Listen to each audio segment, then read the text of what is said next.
Thank you for joining Wars of the Roses. As we continue with Part 3, Sacred Mysteries Among the Mayas and the Quiches by Augustus Le Plongeon. If we go to Hindustan, there we will learn of a secret society of wise and learned men, whose object is the study of philosophy in all its branches, but particularly the spiritual development of man. The leading fraternity is established in Tibet, and the High Pontiff and other dignitaries of the Lama religion belong to it. They are known throughout India by the name of Mahatmas, or brothers. To obtain this title, it is necessary to suffer a long and weary probation and pass through ordeals of terrible severity. Many of the Hilas, as the aspirants are called, have spent 20, even 30 years of blameless and arduous devotion to their task, and still they are in the earlier degrees, looking forward to the happy day when they may be judged worthy to have the title of brother conferred upon them.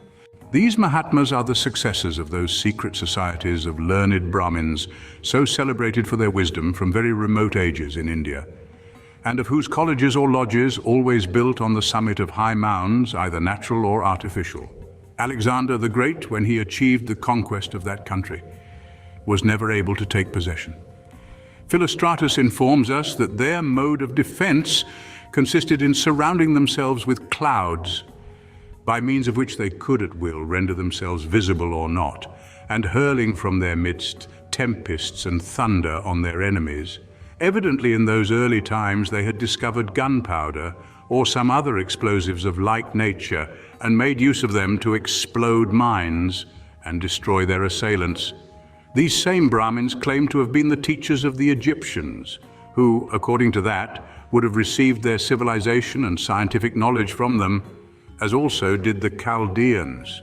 It is well known that the Magi were strangers who came to Babylon, possessors, says the prophet Daniel, not only of a special learning, but of a peculiar tongue. They formed a powerful society into which at the beginning none but those of their own people were admitted, as their science was both exclusive and hereditary. A certain religious character was attached to the whole body. Every priest must be a Chaldean, but every Chaldean was not a priest. They passed their whole lives in meditating questions of philosophy. Astronomy was their favorite study, but they acquired great reputation for their astrology. They were versed in the arts of prophesying, of explaining dreams and prodigies, and the omens furnished by the entrails of victims offered in sacrifice. The parents taught the children. At their head was a high pontiff with the title of Rabmag, Venerable, or according to its meaning in the Maya language, Labmak, the old man.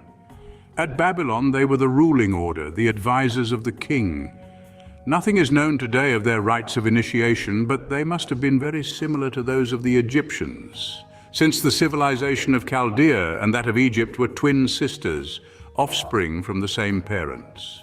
I have endeavored in a cursory manner to show that the ancient sacred mysteries were established for the same purpose in every civilized nation of antiquity, that is, for the cultivation of science, the acquirement of knowledge, the bettering of man's moral and physical nature, the development of his intellectual and mental faculties, the understanding and study of the laws that govern the material and spiritual world, thus bringing him into closer contact with deity.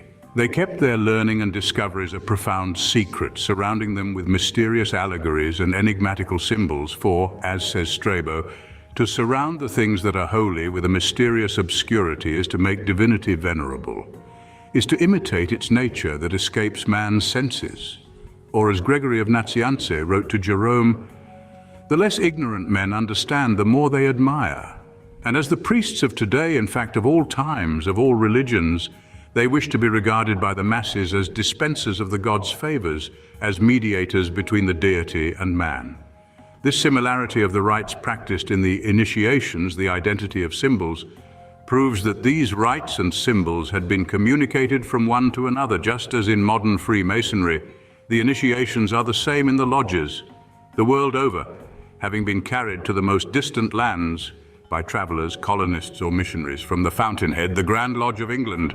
But with respect to the ancient sacred mysteries, the query arises as to where they originated.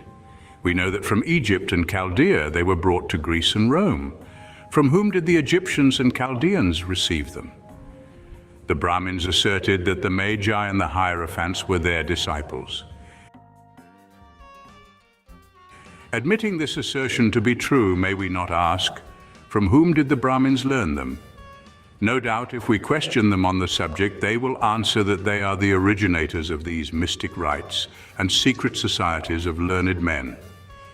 And with difficulty we could gainsay their assertion, were it not that Plutarch and other Greek writers who have described the Eleusinian mysteries have taken care to preserve the words used at the closing of the ceremonies by the officiating priest, and also made known to us the name and shape they gave to their place of meeting. It is well known that the Brahmins, in many of their religious ceremonies, make use of words that are not Sanskrit, but are said to belong to a very ancient form of speech, now dead, the Akkadian, spoken by the inhabitants of the countries situated along the banks of the Euphrates, near its mouth. Strange as it may appear, this language presents many affinities with the Maya, which is still the vernacular of the Aborigines of Yucatan and other countries south of the peninsula. The fact is that the words con-ex or pan-ex mean nothing in Greek, but as we have said, are pure Maya vocables that have the same meaning as that given to Kansha, Pansha, by Captain Wilford. That is not all. We are also told that the place or temple where the initiated assembled to perform their ceremonies had the form of a rectangle, long hollow rectangle, and that it represented the universe. Modern Masons have wrongly translated that idea by the Sanskrit word loga, from which the word lodge has been derived and the form of M lodges adopted. The shape of the temples was that of the Egyptian letter M called Ma, a word that also means place, country, and by extension, the universe. The Egyptians adopted it, therefore, not because they believed, as Dr. Fanton suggests, that the earth was square or oblong, for they knew full well it was spherical, but because the sign of the word Ma conveyed to their mind the idea of the earth, as the word earth represents it to ours. But Ma is also the radical of Mayax, and likewise in the Maya language it means the country, the earth. The Mayas selected the oblong, square, long, hollow rectangle to represent it, because it is the geometrical figure that is nearest in shape to the contours of the Yucatan Peninsula. So we have found a bridge to cross the vast expanse of water that lies between the eastern and western continents, a clue that may lead us to the birthplace of the ancient sacred mysteries in those two signs with roofs, lands of the west, sign with hills that land of Kui, the motherland of the gods and of the ancestors of the Egyptians, where the god Osiris reigned supreme over the souls emancipated from the trammels of matter. In the depths of the forests that cover the soil of Central America lie hidden under a cloak of verdure the ruins of ancient cities. There are to be seen the crumbling, awe-inspiring remains of grand old monuments, mementos of the power and civilization of the scientific and intellectual attainments of the mighty races that erected them, and have disappeared forever in the abyss of time. View of the pyramid called House of the Dwarf at Uxmal. At Uxmal, one of these ancient great metropolis in Yucatan, there exists an artificial mound of peculiar construction. The entire structure measured 29 meters, about 95 feet in height, 66 meters, 214 feet 6 inches in length at the base, and 33 meters, 107 feet 3 inches in width. The lower part is formed of the frustum of an elliptical cone, 14 meters, 45 feet 6 inches in height, divided into 7 gradients, each 2 meters high. On the upper plane of the frustum, which forms a terrace 35 meters long by 10 meters wide, are constructed the sanctuary or Holy of Holies, facing west, whose ground plan is made in the shape of a cross with a double set of arms, and a truncated rectangular pyramid 6 meters high, the upper plane of which supports the crowning edifice 6 meters high, 29 meters long and 7 meters wide. Ground plan of sanctuary. This building emblem of the lands of the West is composed of 3 separate apartments, 2m25c wide, having originally no communication with each other. Holes have been bored in the partition walls that have much weakened the construction, for what purpose it is difficult to surmise unless it be for the love of destruction. The rooms at the extremities are of the same size, 5m50c, about 17 feet 10 inches, long, while the middle chamber is 7m25c in length. The door of this chamber faced west and led, by means of a small stair, to a terrace formed by the roof of the sanctuary. Ground plan of the Temple of Mysteries. From there, the learned priests and astronomers, elevated above the mists of the plains below, could without hindrance follow the course of the celestial bodies. In the clear, cloudless skies of Yucatan, where at times the atmosphere is so pure and transparent that stars are clearly visible to the naked eye that require the aid of the telescope to be seen in other countries. The doors of the other rooms faced east. The ceilings, like those of all the apartments in the monuments of Yucatan and Central America, form a triangular arch. This shape was adopted by the builders not because they were ignorant of how to construct circular arches, since they erected edifices roofed with domes, but in accordance with certain esoteric teachings pertaining to the mysteries and relating to the mystic numbers 3, 5, and 7. This kind of arch is also found in the ancient tombs of Chaldea, at Mugye in the center of the Great Pyramid of Gizeh in Egypt, in the most ancient monuments of Greece, as the treasure room at Mykene, in the tombs of Etruria and other places. Here again we learn from the book of Enoch that the subterranean building that he constructed in the land of Canaan, in the bowels of the mountain, with the help of his son Methuselah, was in imitation of the 9 vaults that were shown to him by the deity, each apartment being roofed with an arch, the apex of which formed a keystone with mirific characters inscribed on it.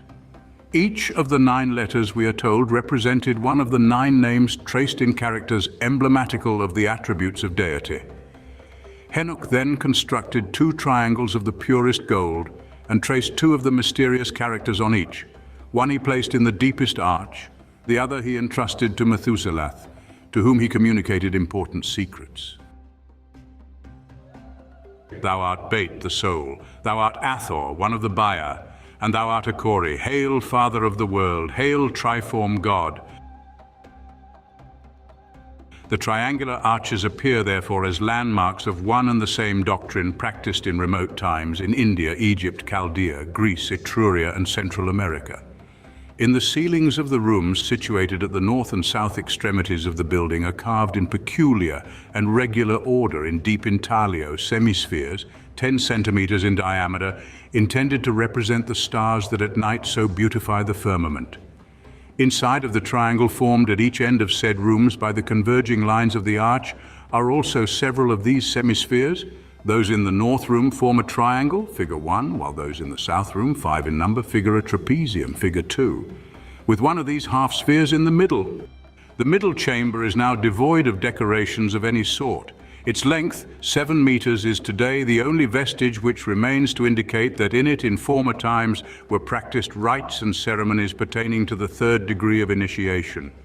This chamber could be reached by walking on the narrow terrace round the building, but I feel certain that those whose privilege it was to assemble within its walls got to it from the west side. Part of cornice surrounding the sanctuary. There was a stairway 9 meters wide, beautifully ornamented, leading from the courtyard adjoining the priest's palace to the entrance of the sanctuary. Thence another small stairway, 2 to 40 c wide, situated on the north side of the sanctuary, led to the upper terrace, to the roof of that monument, and to the middle chamber. The access to the north and south rooms was by a grand stairway of 96 steps, each 20 cm high, that led to the upper terrace surrounding the whole edifice. This stairway, situated on the east side of the mound, is 14 meters, 45 feet 6 inches wide, and like that on the east side, so steep as to require no little practice and care to ascend and descend its narrow steps with comparative safety and ease.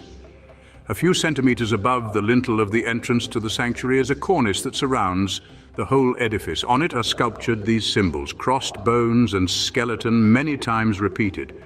On the under part of this cornice are small rings cut in the stone from which curtains were suspended to hide the Holy of Holies from profane gaze. The exterior of the monument was once upon a time ornamented with elaborate and beautifully executed sculptures, which have now in great part disappeared. Still, those that adorn the exterior walls of the sanctuary remain as specimens of the beautiful handiwork and of the great skill of the artists, whilst the exquisite architectural proportions of the whole edifice bespeak the mathematical and other scientific attainments of the architects who planned the building and superintended its erection. The ornaments that cover these walls are remarkable in more than one sense. They are not only inscriptions in the Maya language, written in characters identical with and having the same meaning and value as those carved on the temples of Egypt, but among them are symbols known to have belonged to the ancient sacred mysteries of the Egyptians and to modern Freemasonry. In August 1880, among the debris at the foot of the mound just described, I found pieces of what once had been the statue of a priest. The part of the statue, from the waist to the knee, particularly attracted my attention. Over his dress, the personage wore an apron with an extended hand, as seen in the adjoining illustration, a symbol that will easily be recognized by members of the Masonic fraternity. We must not forget that Plato informs us that the priests of Egypt assured Solon, when he visited them 600 years before the Christian era, that all communications between their people and the inhabitants of the lands of the West had been interrupted for 9,000 years in consequence of the great cataclysms, during which in one night the large island of Atlantis disappeared, submerged under the waves of the ocean.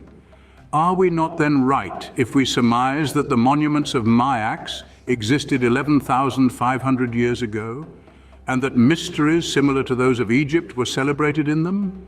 To support that belief, we have the symbols already mentioned as existing in the chambers, the construction of the chambers themselves, the sculptures carved on the cornice that surrounds the sanctuary, representing crossbones and skeletons with arms and hands uplifted, tokens that many of the Masons again cannot fail to recognize, besides other emblems that I will endeavor to explain, which exist on the walls of the residence of the priests, an edifice adjoining that temple. This may be considered the oldest known edifice in the world consecrated to secret rites and ceremonies, and its builders the founders of the sacred mysteries that were transported from Mayax to India, Chaldea, Egypt, Etruria by colonists or missionaries. What the ceremonies of initiation were among the Mayas, it is difficult to surmise at present. All their books, except 4 that still exist, having been destroyed by the monks who came with the Spanish adventurers, or soon after the conquest.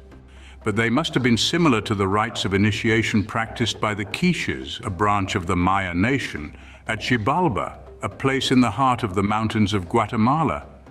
We learn from the Popol Vuh, sacred book of the Quiches, that the applicants for initiation to the mysteries were made to cross 2 rivers, one of mud, the other of blood, before they reached the 4 roads that led to the place where the priests awaited them. The crossing of these rivers was full of dangers that were to be avoided. Then they had to journey along the 4 roads, the white, the red, the green, and the black, that led to where the council, composed of 12 veiled priests, and a wooden statue dressed and wearing ornaments as the priests, awaited them. When in presence of the council, they were told to salute the king, and the wooden statue was pointed out to them. This was to try their discernment. Then they had to salute each individual, giving his name or title without being told. After which they were asked to sit down on a certain seat. If, forgetting the respect due to the august assembly, they sat as invited, they soon had reason to regret their want of good breeding and proper preparation, for the seat, made of stone, was burning hot. Having modestly declined the invitation, they were conducted to the dark house, where they had to pass the night and submit to the second trial. Guards were placed all round to prevent the candidates from holding intercourse with the outer world. Then a lighted torch of pine wood and a cigar were given to each. These were not to be extinguished. Still, they had to be returned whole at sunrise, when the officer in charge of the house came to demand them. Woe to him who allowed his torch and cigar to get consumed. Terrible chastisements, death even, awaited him. Having passed through this second trial successfully, the third was to be suffered in the House of Spears. There they had to produce 4 pots of certain rare flowers without communicating with anyone outside or bringing them at the time of their coming, and had also to defend themselves during a whole night against the attacks of the best spearmen selected for the purpose, one for each candidate. Coming out victorious at dawn, they were judged worthy of the 4th trial. This consisted in being shut for a whole night in the ice house, where the cold was intense. They had to prevent themselves from being overcome by the cold and frozen to death. The 5th ordeal was not less terrible. It consisted in passing a night in company with wild tigers in the tiger house, exposed to be torn to pieces or devoured alive by the ferocious animals. Emerging safe from the den, they had to submit to their 6th trial in the fiery house. This was a burning furnace where they had to remain from sunset to sunrise. Coming out unscorched, they were ready for the 7th trial, said to be the most severe of all, in the House of the Bats. The sacred book tells us it was the house of Kamazots, the god of the bats, full of death-dealing weapons, where the god himself, coming from on high, appeared to the candidates and beheaded them, if off their guard. Do not these initiations vividly recall to mind what Enoch said he saw in his visions?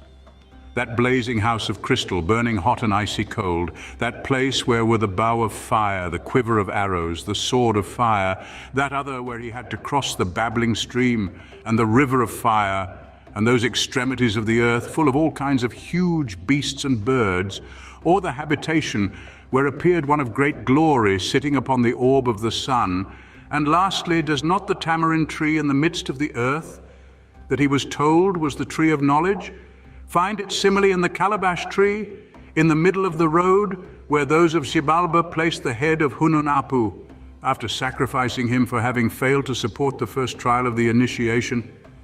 Even the title, Hakmak, the very man of the high priest in Mayax that we see over the bust of High Pontiff Prince K. Kanchi, son of King Khan at Uxmal, recalls that of the chief of the Magi at Babylon. Symbolical slab with title of the High Pontiff.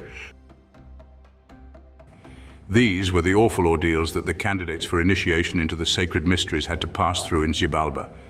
Do they not seem an exact counterpart of what happened in a milder form at the initiation into the Eleusinian mysteries, and also the greater mysteries of Egypt from which these were copied? Does not the recital of what the candidates to the mysteries in Xibalba were required to know before being admitted, in order to distinguish the wooden statue pointed out to them as the king from the veiled brothers, to avoid seating themselves on a burning hot stone seat, to keep lighted the torch and cigar and prevent them from being consumed, to produce the flowers asked from them while isolated from the world in a guarded chamber, to defend themselves from the attacks of dexterous spearmen, to protect themselves against the intense cold of the ice house, to remain unhurt amidst wild tigers, or unscorched in the middle of a burning furnace.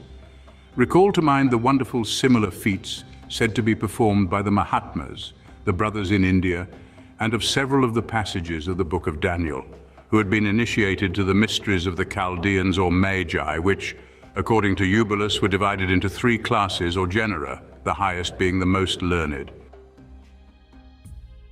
Will it be said that the mysteries were imported from Egypt or Chaldea or India or Phoenicia to America? Then I will ask when, by whom? What facts can be adduced to sustain such assertion? Why should the words with which the priest at the conclusion of the ceremonies in the Eleusinian mysteries and the Brahmins at the end of their religious ceremonies dismiss the assistants be Maya instead of Greek or Sanscrit words? Is it not probable that the dismissal continued to be uttered in the language of those who first instituted and taught the ceremonies and rites of the mysteries to the others? That sacred mysteries have existed in America from times immemorial, there can be no doubt, even setting aside the proofs of their existence that we gather from the monuments of Uxmal and the description of the trials of initiation related in the sacred book of the Quiches. We find vestiges of them in various other countries of the Western continent. Garcilaso de la Vega informs us that in Peru, it was illicit for anyone not belonging to the nobility to acquire learning. There again, as in Egypt, in Chaldea, Etruria, India, Mayax, science was the privilege of the priests and kings. The sacerdotal class held the preeminence. Sacerdotal orders were conferred only upon young men who had given proofs of sufficiency for such important office. And before they could be received into the society of the amauters, or wise men, which was considered a great honor, they had to submit to very severe ordeals. The rites and ceremonies of initiation were imported in Peru by the ancestors of Manco Capac, the founder of the Inca dynasty, who were colonists from Central America, as we learn from an unpublished manuscript written by a Jesuit father, Reverend Anelo Oliva, at the beginning of the year 1631 in Lima, and now in the library of the British Museum in London. The name Quichua of the general language of Peru points directly to the Quiches as the branch of the Maya nation that carried civilization to that country. If from South America we go to New Mexico, there we find the Zunis and other Pueblo Indians. Having preserved their independence by shaking off at an early period the yoke of the Spaniards, they have been little influenced, if at all, by the civilization of the Europeans and live today as their ancestors did many centuries back, preserving with great care not only the purity of their language, which they teach their children to speak correctly, but their customs, traditions, and ancient religious rites and observances. Mr. Frank Cushing, who was commissioned by the Smithsonian Institution at Washington to make a study of their customs and manners, has been adopted by the tribe and has now become one of their most influential chiefs. Among the many interesting things discovered by him, not the least is the existence of 12 sacred orders, with their priests, their initiations, their sacred rites, as carefully guarded as the secrets of the ancient sacred mysteries to which they bear great resemblance. He has been initiated into many of them, having had to submit to ordeals almost as severe as those of Xibalba, from which no doubt they are derived, having been brought among them by Maya colonists and afterward Nahuatl invaders. The Nahuatls invaded and for a long time held sway over Mexico and some of the northern portions of Central America. The aborigines of those countries at last expelled them from their territories when they scattered in all directions about the beginning of the Christian era. Some reached as far north as the Gulf of California and Arizona.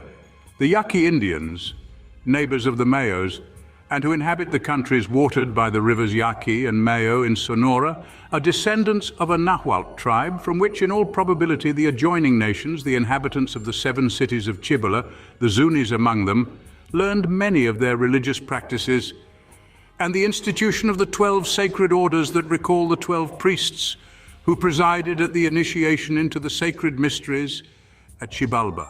Seeking for the origin of the institution of the sacred mysteries, of which Masonry seems to be the great-grandchild, following their vestiges from country to country, we have been brought over the vast expanse of the Blue Sea to this western continent, to these mysterious lands of the West, where the souls of all good men, the Egyptians believed, dwelt among the blessed.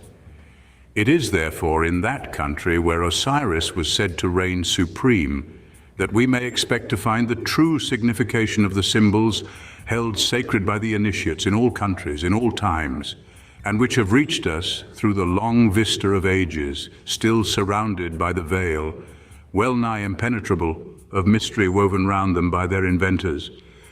My long researches among the ruins of the ancient temples and palaces of the Mayas have been rewarded by learning at the fountainhead the esoteric meaning of some at least of the symbols, the interpretation of which has puzzled many a wise head. The origin of the mystification and symbolism of the numbers 3, 5, and 7. Whoever has read history knows that in all nations, civilized as well as uncivilized, from the remotest antiquity, the priests have claimed learning as the privilege of their caste, bestowed upon them by special favor of the ruling spirit of the universe. For this reason, they have zealously kept from the gaze of other men their intellectual treasures and surrounded them with the veil of mystery. They have carefully hid all their discoveries, scientific or artistic, under the cover of symbols, reserving their esoteric or secret meaning for the initiated, giving to the people only such exoteric or public explanation of them as best suited their purpose. They put into practice the principle that it was necessary to keep the discoveries of the philosophers in the works of art or nature from those unworthy of knowing them, enunciated by the erudite and celebrated English monk Roger Bacon, one of the most learned men of his time, who was confined during many years in a prison cell by his ignorant brethren on account of his great erudition. This same principle is yet closely adhered to by the Brahmins, the Buddhist priests of Tibet, the adepts of India, and I might add the Jesuits among the Christians.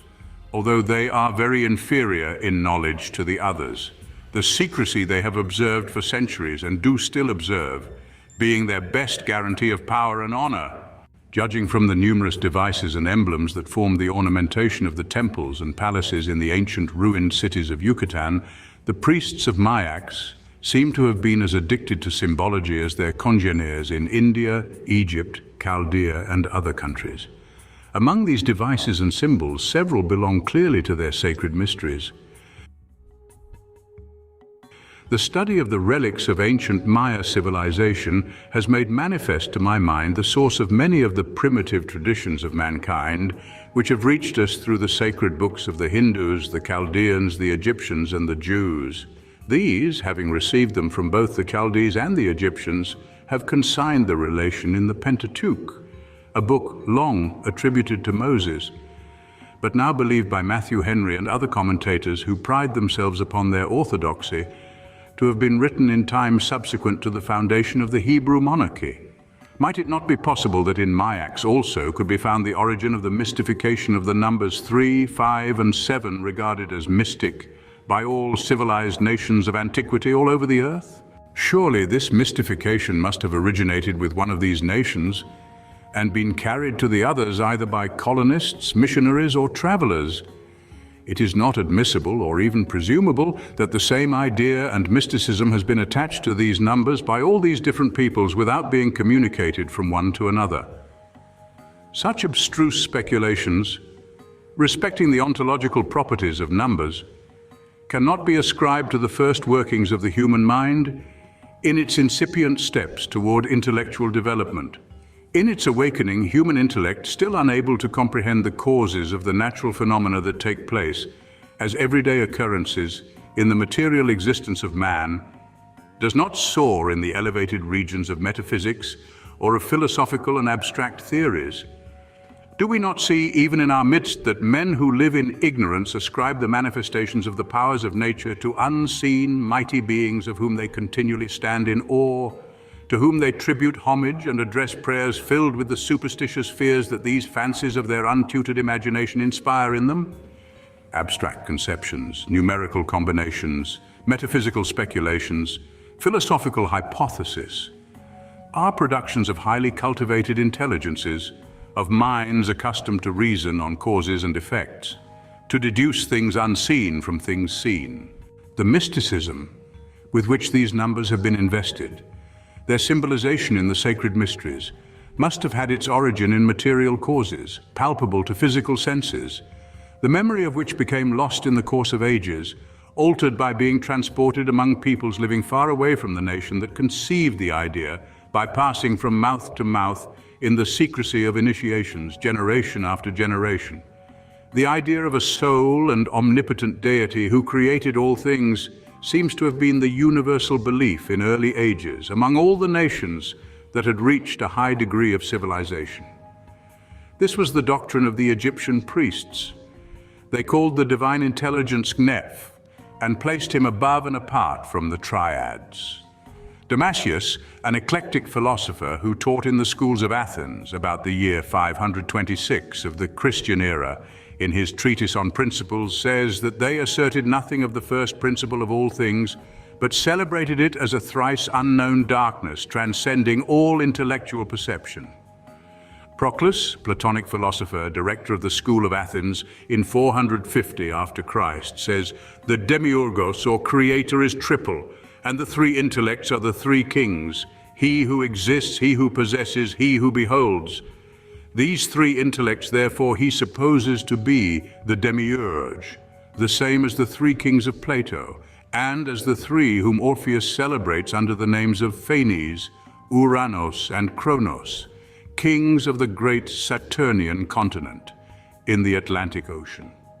In Chaldea, the twin sister of Egypt, daughter of Poseidon, king of the lands beyond the sea, and Libya, we find that notwithstanding the apparent polytheistic character which, from the earliest times, religion had assumed, it was possible for the priests and learned men, if we give credence to Pythagoras, Democritus, and other philosophers, to account by esoteric explanation for the multiplicity of their gods, resolving them into the powers of nature, thus reconciling the whole scheme with monotheism.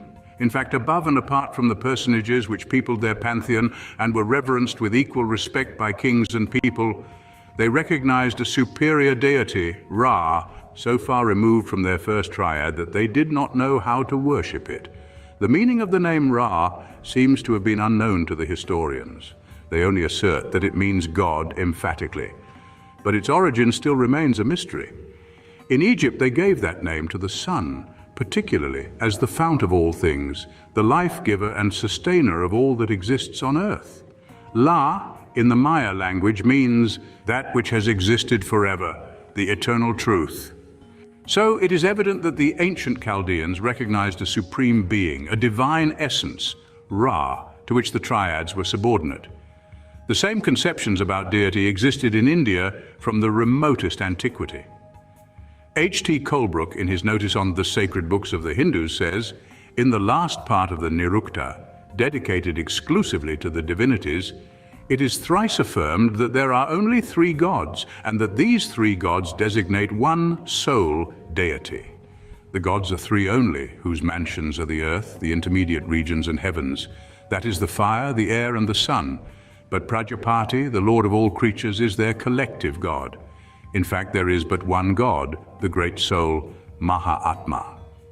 It is called the sun because the sun is the soul of all beings, of all that moves and of all that does not move. The other gods are only parts or fractions of his person. The belief in a triune God has also existed from very early ages among the Chinese philosophers. Lopi, a Chinese writer who flourished toward the 11th century of the Christian era, during the Song's dynasty, explaining certain passages of the High Tea, says that the great term is the great unit and the great Y, that the Y has neither body or shape, that all that has body and shape was made by that which has no body or shape. Tradition recounts that the great term, or the great unit, comprehends three, that one is three and three are one. Huqin, who lived under the dynasty of the Hans, is the author of a Chinese dictionary called Chouavan, in which he has preserved many ancient traditions. He wrote about the beginning of the Christian era, explaining the character Y. He says, in the first beginning, reason subsisted in unity. Reason made and divided heaven and earth, converted and perfected all things. And Tao Tse, a contemporary of Confucius, who wrote the Tao Te King, a book reputed very profound, said more than 500 years before Christ, that reason Tao produced one, that one produced two, that both produced three, and that three had produced all things. All early writers who have given an account of the religion of the ancient Peruvians tell us that they worshipped a mighty unseen being who they believed had created all things, for which reason they called him Pachacamac. He being incomprehensible, they did not represent under any shape or figure, although they raised a magnificent temple in his honor on the seacoast that rivaled in wealth and splendor those dedicated to the sun at Titicaca and Cusco. We are also informed that he stood at the head of a trinity composed of himself, Pachacamac Kon, and Wiracocha. In this conception of a supreme being, creator of all things, we see reflected the teachings of the Popol Vuh, sacred book of the Quiches, in which we read that all that exists is the work of Tzakol, the Creator, who by his will caused the universe to spring into existence and whose names are Bitol, the Maker, Alom, the Engenderer, Kaholom, he who gives being. The fact that the same doctrine of a supreme deity composed of three parts distinct from each other, yet forming one, was universally prevalent among the civilized nations of America, Asia, and the Egyptians, naturally leads to the inference that at some time or other, communications and relations more or less intimate have existed between them. They must then have imparted their traditions, metaphysical speculations, and intellectual attainments one to another. In fact, all historians agree with Philostratus and admit that commercial intercourse did exist between Egypt and India, Nay more, Eusebius asserts that in the reign of Memnon, king of Ethiopia, a body of Ethiopians from the countries about the Indus River migrated and settled in the valley of the Nile. And the many Chinese bottles with inscriptions in that language found in the tombs of Thebes prove, beyond the least doubt, that communications have existed between the inhabitants of China and the Egyptians in times very remote, as is conjectured from the inferior quality of the bottles, that some seem to believe were manufactured before the art of making objects of porcelain reached the high degree of perfection to which it attained afterward. On the other hand, the vase with Chinese inscriptions found by Dr. Schliemann in the lowest stratum of his excavations at Hisarlik, inscriptions that were partly deciphered by the eminent Indianist Mr. Emil Burnouf and afterward thoroughly interpreted by the great Chinese scholar Fifang Pao when ambassador at Berlin, and proved to mention the fact of the vase having contained samples of Chinese gauze, shows that active commercial intercourse was carried on by the Chinese with Greece and Asia Minor even before the siege of Troy. These conceptions concerning the triune God have come down through the vista of ages to the present day, preserved in the works of the philosophers, and are still held sacred by many among Christians and Brahmins. But we do not learn from their sacred books where, when, or how said doctrine originated. Whatever may have been the source from which it sprang, it is certain that the priests and learned men of Egypt, Chaldea, India, or China, if they still knew the true history of its origin at the time they wrote, kept it a profound secret and imparted it only to a few select among those initiated in the sacred mysteries. We need not seek for information among the fathers of the Christian Church, for they are as silent as the tomb on the subject.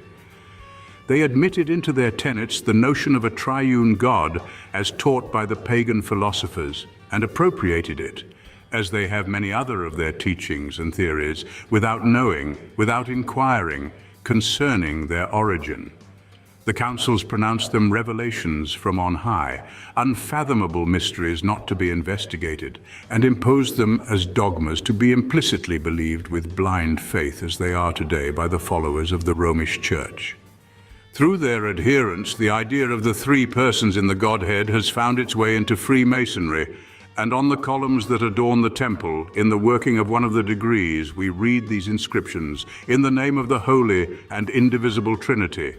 And further down, we have the happiness to dwell in the pacific unity of the sacred numbers. To those initiated to the lesser mysteries, the doctrine was presented under the garb of the complicated metaphysical speculations with which it has reached us. Such explanations of the symbolical nature of the mystic numbers were given to them so as to make it well nigh impossible to obtain a fair understanding of their purport.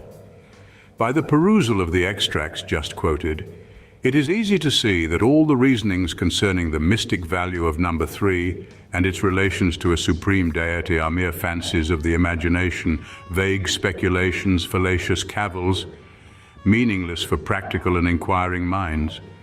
So far as explaining the nature of the deity, all philosophers agree in admitting that it transcends the intelligence of man, since man is finite. And what is finite will never be able to comprehend that which is infinite. Some of the Greek philosophers reflected in their teachings, as well as in their writings, the doctrines they had learned from their teachers, the priests of Heliopolis, Memphis and Thebes. From them we may gather a glimmer of dim light pointing toward the origin of the symbolization of the numbers. We have said that Proclus asserts that the three component parts of the triple deity were three intellects or three kings, a fact corroborated by Plato, who also had been admitted to the mysteries, and by Orpheus, who celebrated these three kings in the ceremonies instituted by him that Herodotus says were identical with the Egyptian mysteries. Pythagoras, who had received his knowledge of the numbers and their meaning from the Egyptians, taught his disciples that God was number and harmony. He caused them to honor numbers and geometrical diagrams with the names of the gods. The Egyptians likened nature to the equilateral triangle, the most perfect and beautiful of all triangles, and according to Servius, assigned the perfect number 3 to the great god. The Chaldees symbolized the Yusuf, or great light, by an equilateral triangle, and in the Sri Santara, or cosmogonical diagram of the Hindus, which has served as model for many of their temples. The nameless, the great Aum that dwells in the infinite, is figured as an equilateral triangle. The Egyptians held the equilateral triangle as the symbol of nature, beautiful and fruitful. In the hieroglyphs, it was the emblem of worship. We see over the main altar in all the ancient Catholic churches the representation of an equilateral triangle containing the all-seeing eye of Osiris as symbol of deity. The same emblem is familiar also to those who visit Masonic lodges as one under which is figured the great architect of the universe. If, from those countries that we have been accustomed to consider as the old world, and guided by the three words of dismissal used by the Brahmins and the officiating priests of Eleusis at the closing of their religious ceremonies, words we have shown to belong to the Maya language, we carry our inquiries into the lands of the West. There again we will find that the triangle was also symbolical among the Mayas and their neighbors.